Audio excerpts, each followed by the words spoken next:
Welcome to CN Movies, the show where we review movies, but from a Christian's perspective. I am the filmmaker. And I am the film watcher. And today we are reviewing Harry Potter and the Deathly Hallows Part 1. I know before we said we were reviewing like all of the episodes at once, like we were recording them all at once and just uploading over the course of the week. But that didn't happen as like we ran out of space on the camera, and I think we'd been recording for like 3 hours. We just had to stop anyways. So we came back, clearly, as I have a haircut and you no longer wear a ponytail. So, and you have a scarf thing now. It's Gryffindor's colors. So we're now continuing to do the rest of the videos. Though for you guys, this will just be day after day after day anyway, so. All this explanation means nothing. I just want them to know why all of a sudden I have a haircut and why you don't have a ponytail and stuff. Okay. Wow, we're identical. So the first category is story. Harry, Ron, and Hermione set out to track down and destroy the secret to Voldemort's power, the Horcruxes. On their own and on the run, the three must rely on one another more than ever, but dark forces threaten to tear them apart. I guess we should probably, most people know, but Deathly Hallows Part 1 and Part 2 is part of that series of like, I don't know, that trend that they split the last book of his children's series or teen series into 2 movies to get more money from you guys.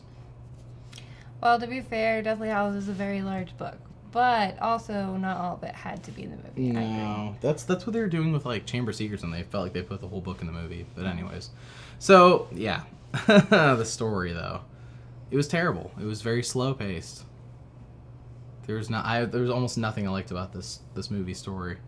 I did put the cinematography as beautiful in places, but once again, that doesn't affect story. Mm-hmm. I think the best part was the opening scene with multiple Potters and the battle in the air. I forgot about the multiple Potters until I just read my notes again. But yeah, so the battle they had in the air and all that. Multiple Harry Potters. So they all pretend to be Harry Potter. Yeah, that's right. Okay. There's only 2 battle or fight scenes in the whole movie. One at the beginning and then the one near the end at the Malfoy's house. And then for like 2.5 hours, they're just like moping about trying to find Horcruxes, and they find like 1, I think, maybe 2, maybe 2. Well, because 1 was in Chamber of Secrets. They find 1 in Deathly Hallows. And they find 1 in Deathly Hallows Part 1. And there's 7 of them. Wow. Yeah. Wow. A lot of progress was made. That was totally worth seeing this in theaters, I'm sure. I would have been disappointed. I don't know. You want to say something before I go jumping into all of my negatives? Do you have any positives? It's positive because it's Harry Potter. Wow. Okay. That's a biased opinion. Should have been more interesting since they were out of Hogwarts, but it wasn't more interesting.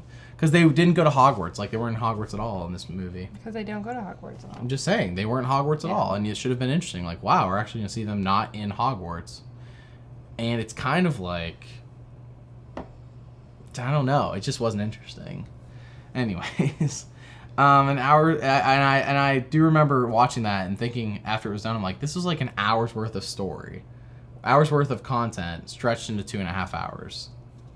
I don't know why. The next movie's only like 2 hours long. They could have made, if this one was only 2 hours, at least more fluff would have been, I don't know. It just felt like there was an hour's worth of story here and it was stretched to meet a long run time and make you feel like you got your money's worth. Well, and there are a lot of little details in it, but they don't have to be in the movies. I agree. Like, there are so many intricate details in the books. That's my next note. But, yeah, I suppose. Yeah, my little details explain things are left out once more, showing that Yates misses small details. Because I think I was asking you a lot of questions That's what still. bugged me the most about this movie is because if you have not read the books, you have, honestly, there's so much that's unexplained. How is there a 2.5 movie where almost nothing actually happens? And yet, I still am confused about things, because things aren't explained, unless you've read the book. I don't know. I didn't like that either. I don't understand. I don't know if it seems like that's a consistent trend with David Yates films, as I'm constantly left asking, why? Why? And it turns out I have to read the books. The first 4 movies didn't need to read the books. Now I all of a sudden need to read the books. I don't know if that was a conscious decision made by him or by all of a sudden the executives were like, we should force them to read the books too, even though most of them have. I don't know. Whatever. So that's all I got. I just think it was bad filmmaking. Just the slowest story out of all of them by a mile. Yeah, it was pretty slow. So my final score for story was a 2 out of 15. I gave it a 6. You were very generous. That was a very generous score. Well, it is, like you were saying, there is beautiful cinematography. But that's not story. was part of the movie. You're right. It's part of the movie. The story, if you have read the books, is still interesting. It's just the most depressing and slow. Well, I'm sure the book's fine. The battle scenes are good. The movie's just slow. Wow, we're identical. The next category is characters.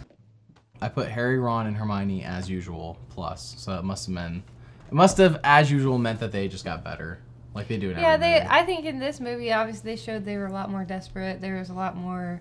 Their relationships are different because Ron gets angry and leaves the group, and so that was kind of interesting to see that. And then, of course, Was that after Harry and Hermione danced? No, it was before they danced. Oh, it was before they danced. Yeah. Okay. I did like that scene. Yeah, that was one of my favorite scenes in the movie.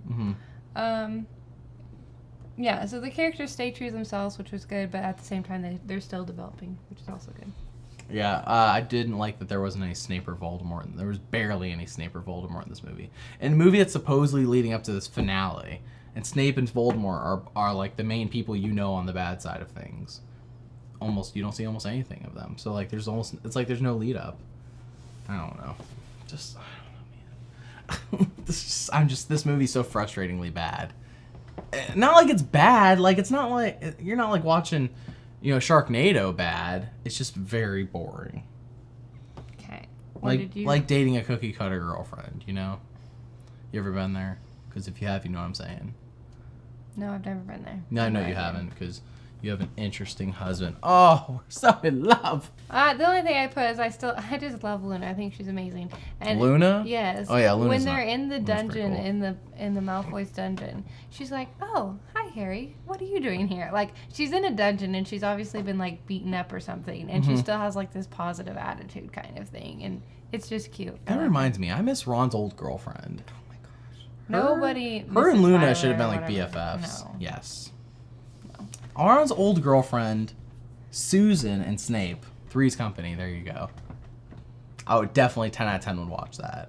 Anyways, final score for characters. I gave them a 5 out of 10. I gave them an 8. A 5 out of 10 mostly because there was barely any Snape or Voldemort. Not because the characters were bad. Wow, we're identical. Next category is music.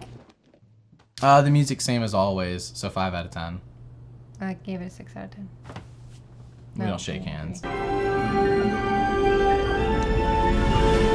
Wow, we're identical. The last category is Christian nutritional value. There's loyalty and friendship in this movie. There Plus, is? that wasn't a question mark. It was a plus. Well, Ron came back. Yeah, I think they forgave him. The big plus of this movie is again the friendship, which is the main theme of the whole series. But How generic. yeah, well, Ron realizes that he misses them and that he wants to help save the world too, I guess. Yeah, and like who else is gonna give him kisses? And Harry and Hermione realize that they can't do it on their own. Yeah, and they're not attracted to Surprisingly, each other, so they need Ron. Yeah. Now, if Ron, if like Harry, I think it would have made more sense if like Ron left because Hermione fell in love with Harry, and then so Ron left because he's jealous. Ron's emotional. Yes, that would have made sense though. And he was wearing the Horcrux too long. And everyone he was upset about his family possibly dying and missing. Everyone wanted Hermione and Harry to fall in love. Yes, everyone wanted her. I don't know how that applies to Christian nutritional value. It doesn't. Negative. You want to know what my negative is in a Harry Potter film? Witchcraft. And wizardry. How'd you know? Oh my gosh, you're so smart. I did notice that there were a few more. You're so smart. Sorry. I did notice that there were a few more cuss words in this one than normal, and that's just because it's a darker, more depressing movie. You know what? I can't. PG-13. Some sequences of intense action violence. True. Frightening images. True. And brief sensuality, which implies like maybe sexual, but Remember when Harry and Hermione are like naked in the smoke? isn't that because they were freezing? No. I don't remember. It's been a while. The Horcrux opens and is trying to trick Ron into not killing it, so Yeah. it portrays this image of Harry and Hermione naked making out. You know what the language, what you and I must view as language and most people view as language? The movie, like, they don't view it as language at all. No, because it's British. What are you Even though it's talking about? This is American rated made. by the Americans. I know, but I'm just saying that the Oh, because the language is British. right. Oh, I mean, I don't know. is bloody really a cuss word in America? No, it's not a cuss word. Okay, but I mean, maybe I know in Britain it is, or England or whatever you want to call it, but it's not here, so. Because no one says it. Because it doesn't mean anything to us. To us, it's like a joke. Yeah. Yeah. So, anyways, because I'm sure she said the F-bomb. Well, I don't know. That might be They universal. never said that. No, I'm saying like she said that in like Saudi Arabia. Yes. Would that carry the same meaning as it does here? I have no idea. I don't know either. Anyways, so you have anything else to add on Christian nutritional value? No. I already said it. Nice. My final score is 3 out of 15. I gave it a 6 out of 15. That's fine. You're just a sucker for Harry Potter. No, I really do think there are good themes in there.